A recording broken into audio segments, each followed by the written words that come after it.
about a 10-acre section of the Irvin property. It's a mixed stand of hardwoods and pines, and the loggers just came in here with their equipment and thinned out the loblolly pine stand that is in here for the purpose of making the remaining trees, the remaining stand, more vigorous.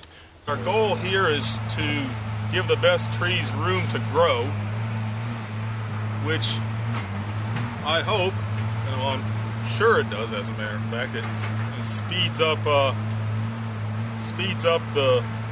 development of the stand, accomplishes in a smaller number of years what would normally take a longer period of time.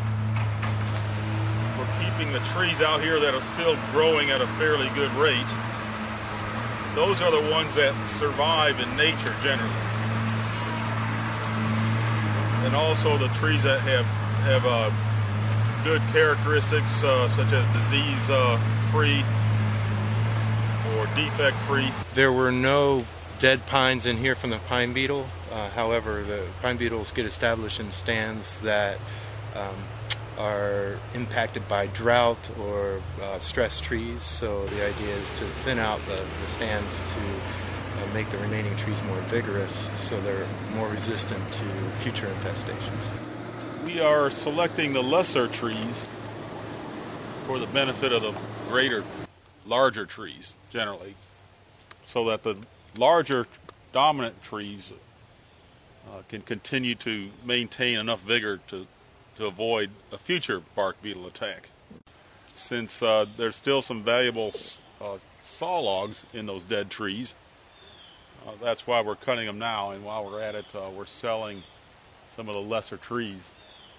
So you see the orange paint on the one, you can see that that's a lesser tree, I call it. That one is doing little more than just slowing down the growth of better trees. Although even the ones that have marks on them, they dominated other trees at one time. They have survived 80 years by dominating other trees. There were probably 20 times as many trees at one time. The stand was young.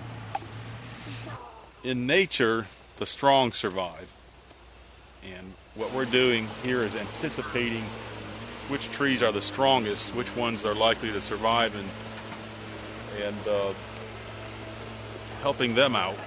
For centuries, man has always gone to the forest and taken the best trees and left the worst. So actually we've got really, even these trees are probably, even the best ones are probably mutts. What you get when you take the best of the litter and breed the mutts.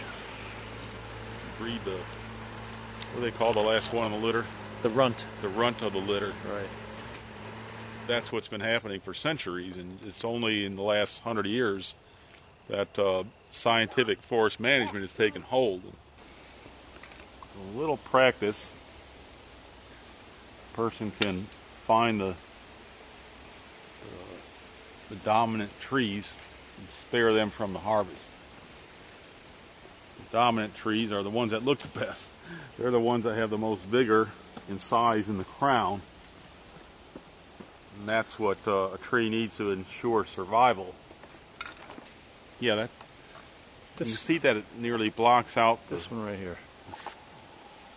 The light from the sky. Mm-hmm. It's spread, it's even, it's got good limbs on all sides of the crown. It's not leaning.